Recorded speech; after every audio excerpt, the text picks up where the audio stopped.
So welcome to our CSC301 final project presentation, which has spanned over 4 sprints in an Agile development method. So we'll first begin by introducing our team. So I'm Dev Patel. My name's Om Patel. My name is Harsh Patel. My name is Ishan. My name is Happy Patel. And I'm Jackie. So as part of the criteria, we do have all our 6 members, as you can see.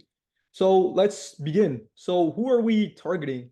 Well, are you a visionary entrepreneur looking to build a dream startup, but you're struggling to find maybe the right talent, or you're low on capital? Or in the other case, are you perhaps a diligent student eager to gain real-world experience and kickstart your career journey? But after careful consideration of your application, we have decided to reject you. And also, entry-level positions are really requiring you 10+ years, which is not really applicable to you. So what are you going to do? Are you going to cry about it? No, rather, just join StartUpLFG. LFG acronym for looking for group, not the other word that you might think. So welcome to our revolutionary platform where we will connect visionary startup entrepreneurs with best of modern talented students. So why are we revolutionary? Our platform offers a streamlined solution for entrepreneurs seeking to build their startup teams without any financial burden. And unlike traditional methods of talent acquisition, such as scouring through LinkedIn or startup listings and looking through all the open source listings, our platform provides more of a monolithic view to find these eager students that you're looking for that are willing to work and provide valuable experience rather than just looking for high salaries. So let's take a more practical look at this. Let's say, for example, let's go on LinkedIn. So let's say I was I just graduated from University of Toronto. I finished CSC301 and 413, where we've done neural networks. I just created this magnificent transformer model and got predictions that are better than ChatGPT. And I want to put into production. But what I lack is some front-end skills to make me a UI. So maybe let's see if I can find a front-end developer who's maybe in school, who's kind of on my level, who I can kind of connect with and kind of be a mentor where I have a little more years of experience over him. So I'll search up front-end, and let's have a broad search, say intern. I search this up, right? And what my goal is to find an intern who's pretty ambitious and also who's looking to help me in my journey and also be mentored. So looking here, I see there's one person seeking co-op, and then everyone else is just really just a front-end developer who already have position. So already through this view, you can't really see potential applicants. So maybe let's look at Parth here. We go to Parth's application. We look over some of his merits that he has. So you see that he's in Western University. He has some front-end internship, but the problem is you can't really verify this. You don't really know, is this true? Is he really that competent? That's one aspect. And another aspect is LinkedIn. Is he really going to be working for free? Is he really inspired by your vision rather than just working for money, right? So that's one thing. And another thing is I want to message Parth immediately. I want to talk to him and maybe even have a video call with him. But you can't see this through LinkedIn. So that's one problem with LinkedIn. Another application, let's say for startups, a famous one is called Wellfound, or formerly known as AngelList. So if you see AngelList, it directs me to Wellfound. And you go over here, and maybe this one would give you better options to find your talent. So what you want to do is you want to see the talent right away rather than logging in. Who really loves to log in? So you go through, find your next hire. Let's see if we can get through and just see a list of our potential clients. Nope, still putting me to different pages. No, I just want to find the talent immediately. Let's find talent. Let's see if it works. Clearly not. These guys want your email. I wouldn't want to do that, right? I want to just get the list. So maybe let's see if it's really worth going to the platform. And the first thing that strikes me is $499 monthly plan. Well, clearly there's free ones good, but to use some of their better features, $499 is quite expensive. And these are features that any CS student could really implement, right? And another thing about Wellfound is that these startups that get listed on Wellfound are usually much bigger. They already have bigger teams, and you as a small company or a student that's just a graduate that's looking to build up would be hard to compete against. So this is why we're introducing our application, StartUpLFG. So how will our application actually work? Well, if you're an entrepreneur, our platform will simplify the recruitment process by offering a more direct pathway to find your pool of talented students that are also verified, which we'll provide through a skill assessment. With just a monthly subscription fee, which is much lower than $499, entrepreneurs would be able to gain experience of our database of students and can directly engage with them through a chat feature or also via a video call. So no more shifting around through endless profiles or waiting for responses on traditional job boards. Find your ideal team members in a matter of clicks now. And for students, our platform offers a gateway to valuable hands-on experience in the startup world. By simply signing up and showcasing your skills, students open themselves to exciting opportunities to join innovative teams. Plus, our platform's unique model allows students to potentially receive shares, full-time offers, or even high-level positions within growing startups, providing invaluable career advancement. So, to go further, my colleague here, Owen, will now kind of go into the more market aspect and talk about the TAM, SAM, and SOM model to actually give you more details on why our platform would work in the current market. So now let's talk a bit more about the market and context of our startup LFG. So what is SAM? What is TAM, SAM, and SOM? TAM represents the absolute maximum market size or potential revenue that our business can generate via our product. When TAM stands for total addressable market, SAM, which is service addressable market, is a subset of TAM, but it's defined by the demographics of our product's niche.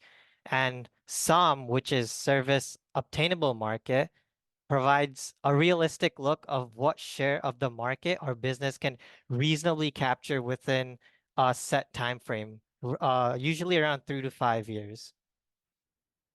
So for our product, the total addressable market encompasses the entire landscape of students seeking to get tech industry experience and also startups and entrepreneurs eager to hire talent to work for free. Specifically in Canada alone, there are roughly over 360,000 students enrolled in universities' internship programs eager to get industry experience. More so, there were an estimated of 95,000 newly registered startups in Canada last year. So our TAM is huge as these figures only represent a portion of our potential global reach. And our premium subscription for students is right now listed for $299 a month, while employers need to buy subscription to gain access to our product. And looking at the calculation on the screen, our TAM is around $24.3 million. And note, this is just from Canada alone. With the TAM, our SAM or service addressable market now narrows down to those students and startups who align with our platform's focus on free internships within the tech industry. From the 360 students enrolled in universities co-op programs across Canada, we imagine at least 40% of those co-op students will sign up for our platform. This 40% evaluation comes from the 40% of unpaid interns who worked last year in Canada. This segment represents our target audience, offering a more defined market subset where a platform can effectively cater to specific needs. And as you can see at the bottom, our SAM comes out to 16.5 million, which is about 10 million less than our total addressable market. Now moving on to our serviceable obtainable market, since most startups starting out can't capture 100% of their SAM, our serviceable obtainable market comes down to an estimated 5% of our SAM for students and 3% for startups. So this leaves us with roughly about 7,200 students and 2,800 employers for our serviceable obtainable market. And this evaluation came from our comprehensive assessment as we reasoned that students and employers might not fully commit to registering for our platform right away due to our status of being a startup, which is common in the tech world. So from the 7,200 students that we expect to register, we expect roughly 9% of them to sign up for our premium features, which totals out to about 648 premium students. And this comes from LinkedIn's statistical ratio for their average users and their premium users. So with our revenue model, our SAM evaluation comes out to about 364,000 annually. And no, our SOM reflects the market a business can capture roughly within 3 to 5 years. So starting out the first year, we might not see these numbers, but after 3 to 5 years, we believe our business, our platform will grow and more students and more startups will sign up. So this is our SOM. So to recap, our total addressable market is roughly $24.3 million, whereas our SAM is $16.5 million, and our SOM is $364,000. And these numbers only reflect the Canadian markets only. Now, moving on to our top market competition. our main competition is LinkedIn, as showed by Dev earlier. LinkedIn is one of the most popular job boards in the current market today, which connects employers and people seeking jobs. However, StartUpLFG's emphasis on free internships sets it apart. LinkedIn generally caters to paid positions more, and our platform acknowledges these unique challenges faced by startups and allow students to gain valuable experience without the need for financial compensation. So our platform essentially connects the gap between students looking for industry experience and startups looking to hire unpaid interns in exchange for giving them experience. Next, a very popular one is AngelList, which offers a $500 per month package to employers, which basically gives them an upper hand when it comes to finding and hiring fresh talent. New startups or entrepreneurs with low capital might not have that kind of money to pay per month, and that automatically puts them again at a disadvantage compared to well-established companies which have that money to spend. So what sets our platform apart from AngelList is for employers, our subscription only costs $10 a month.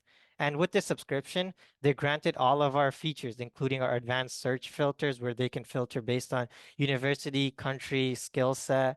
And we also offer them the ability to directly conduct video calls from in-platform. And we give them our access to our centralized tab.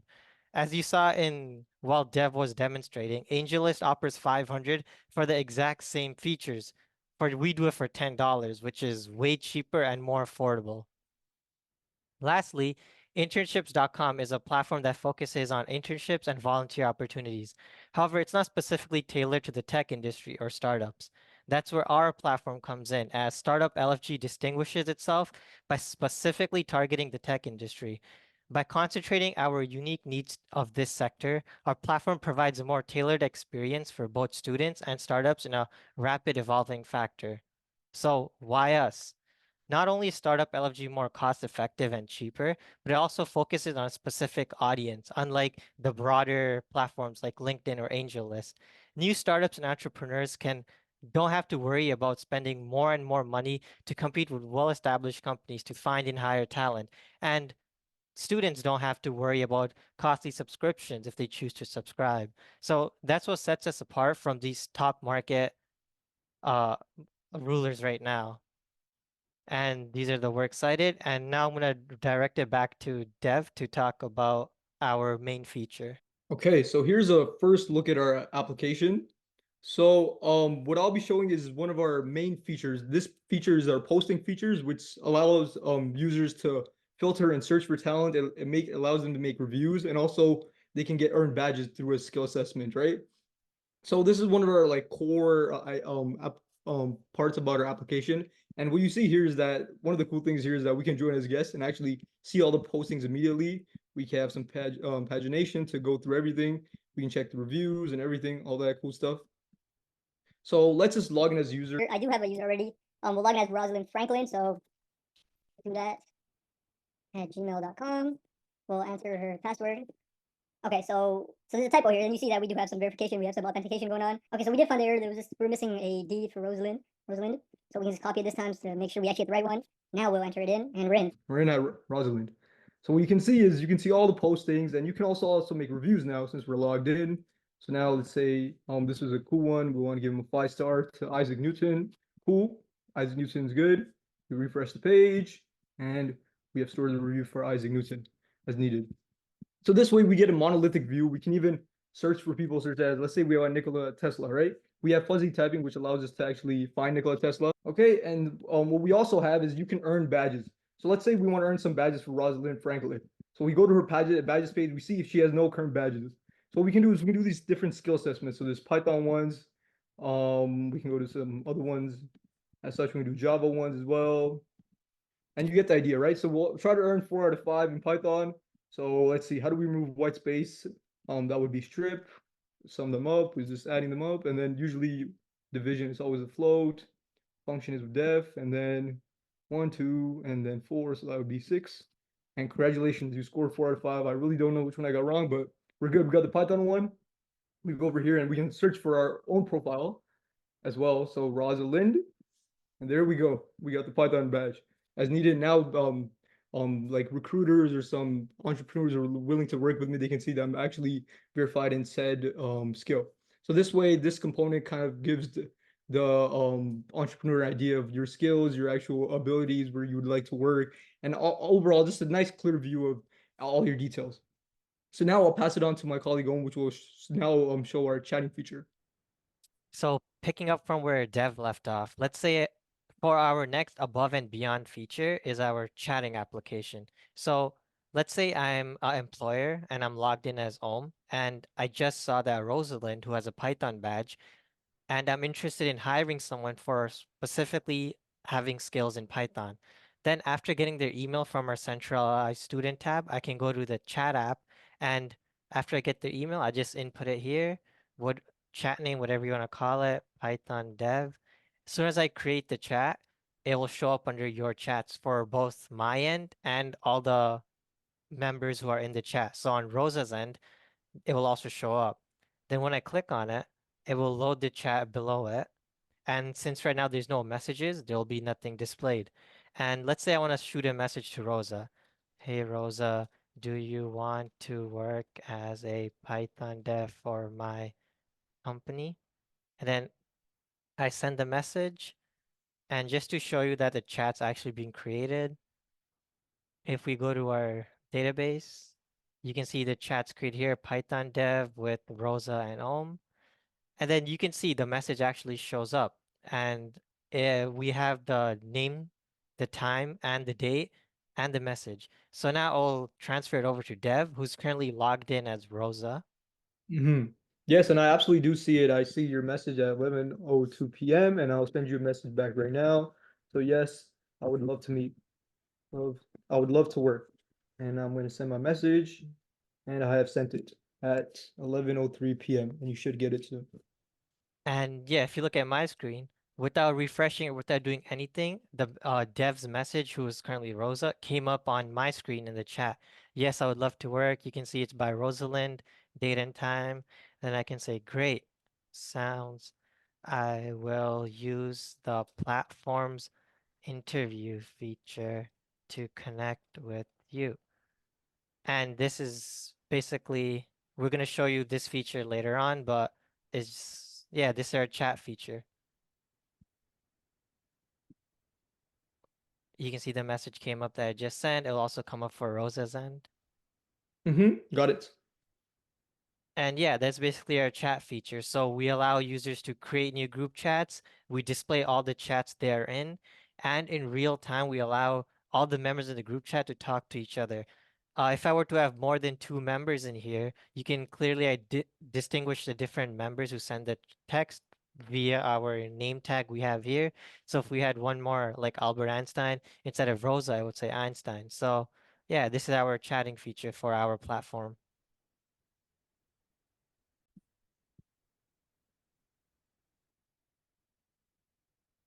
Wait, am I not sharing? Right, so for our third outstanding feature, we have booking an interview and conducting a video chat through our application. So here we're in the booking page and we can enter an email of an existing user. So I know that there is a user called George Washington Craver, and I'll enter their email. And currently I'm signed in as myself, so ishan@gmail.com. And then we can enter a date. So let's say I want to book an interview for next week, Tuesday, and we'll choose a time for 10 a.m. So choose the time 10 a.m. and then duration, we can make it 30 minutes. And here the location will be the URL at which the video call will be available. So I will enter, for example, Ishan's room. I'll just copy this for feature. And then once I book the interview, I will have a success message with an interview ID. Now, let's say it's been a week from now and it's time to join the interview. I can go into video and enter the room I created. And then once I create join, it should create a chat room with myself. So I can turn on my camera like this. I can share my screen. There's reactions as well. And this hash ID, usually I would create it something unique to myself so that when I give this link to someone, to like a candidate, they could simply go to the URL. So I'll go in private window and paste the link. So it should join me as a guest. So right now I'm joined as a guest, as you can see. So let me put a double screen here. And as you can see, my video chats are working on both ends. So the in private window is a guest window, and it says that we are logged in as a guest. And yeah, we can do several things. I can also share my screen. So yeah, there's all these options that you get to share your screen. And now I'm going to talk about the technologies we used and the technical challenges we faced. So first off, we used React. We decided to use React for our front end as it was a library that we're familiar with and had the most experience with. React's a library that's used in the industry, and its component aspect worked very well for what we envisioned. We chose React over other frameworks such as Angular, Vue, and Node due to our focus on building a clean and dynamic user interface, which React would be most suited towards. We chose to use the Fast API because it's fast, easy to implement, and is a modern web framework that works that's good to know for use in the industry.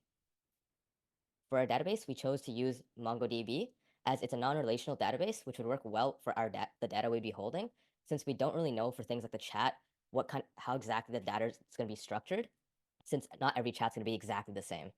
We also wanted to learn MongoDB since it's something that's used frequently within the industry. Our next thing is using Socket.io. We decided to use Socket.io because it provides a low overhead connection between the server and the client. It's reliable and it's very scalable.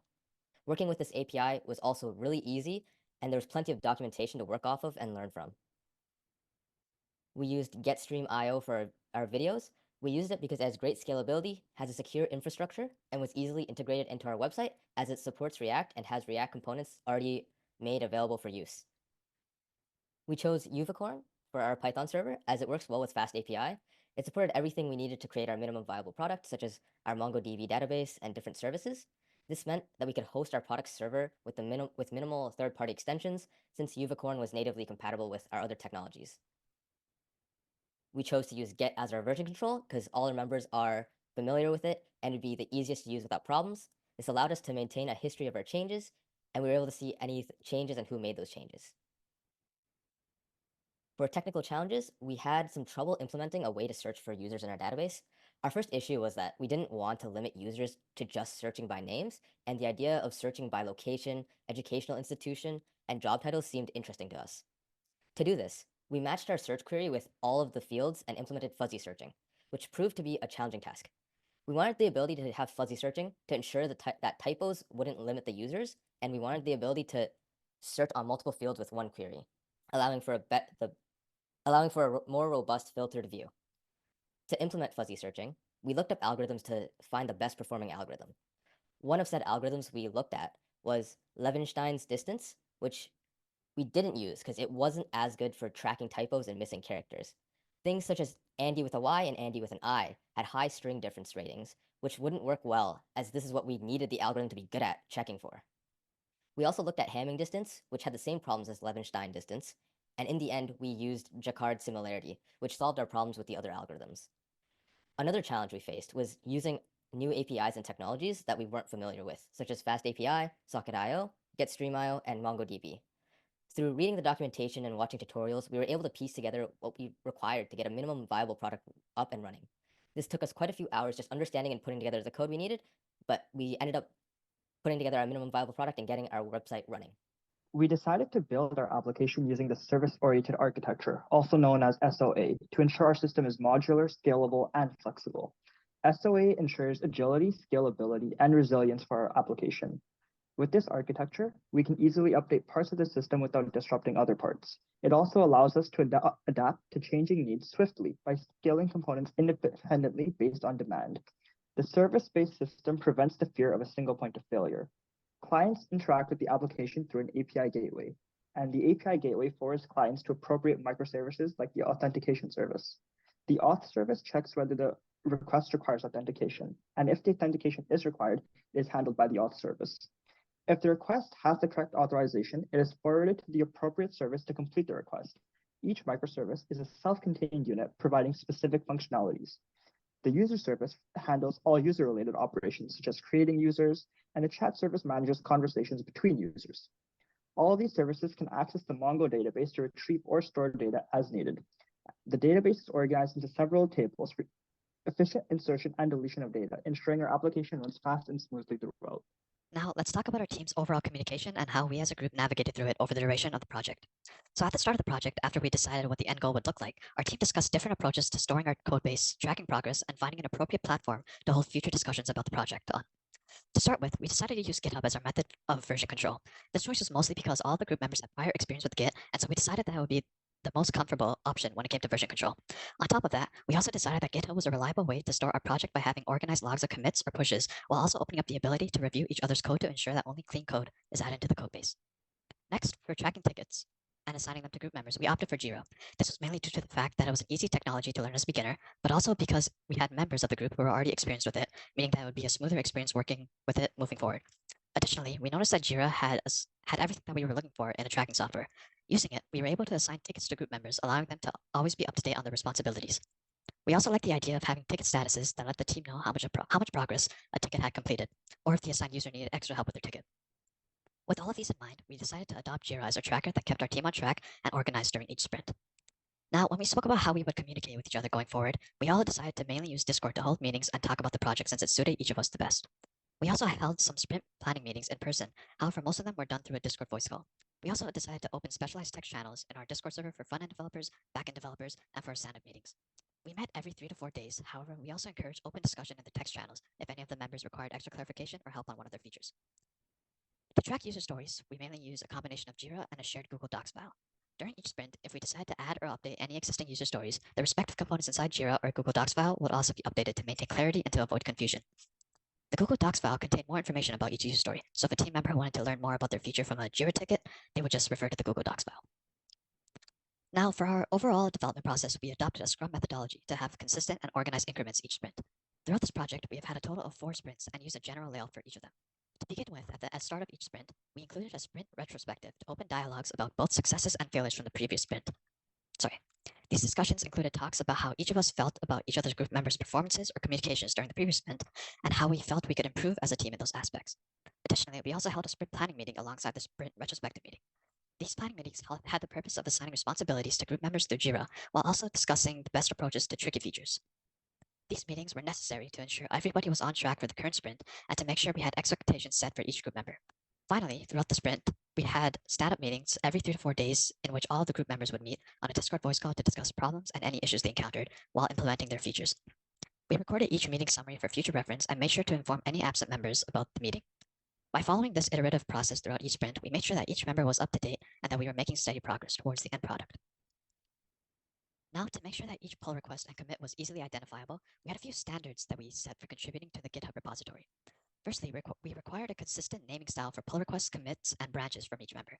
This meant starting each of the names with the ticket number they were referencing and adding the description of that specific ticket to the name as well. For example, from the left image over here, we can see that each pull request starts with a *20, which references the Jira ticket assigned to that specific feature. This convention helps locate specific changes to the code base and also helps us find branches specific to a Jira ticket. We also required each pull request to be reviewed for correctness and clean code by another member before merging into the main branch. This maintained the state of the main branch and ensured that only good code was being pushed. In addition to the previous requirement, we also require that each member completes a checklist before submitting a pull request. This checklist that you can see on the bottom left here made sure that the one creating the pull request does not submit bad code for the review. Finally, we had each member update the Jira tasks appropriately once they completed their features. Now, we employed some techniques to help facilitate smooth development between front-end and back-end coders. First, we occasionally used pair programming where a front-end member worked alongside a back-end developer on a call to combine their tickets into a working feature. This avoided any hiccups that would have been present if only one member of the pair was working on it. Next, we used the sprint retrospective, as discussed earlier, to improve upon our communication from each sprint. Finally, we used asynchronous communication using our Discord text channels to make sure that we were able to communicate with each other about the project without having to be present in a meeting. These techniques improved communication between developers, and without them, we would have seen a significant decrease in productivity. All right, finally, to summarize this all up, our platform revolutionizes the way startups and students connect, offering a user-friendly solution that caters to needs to both parties. With a clear customer overview and a range of essential features, our platform will disrupt the traditional recruitment landscape and become the #1 destination for startup talent acquisition. So please join us today and be part of the future of startup recruitment.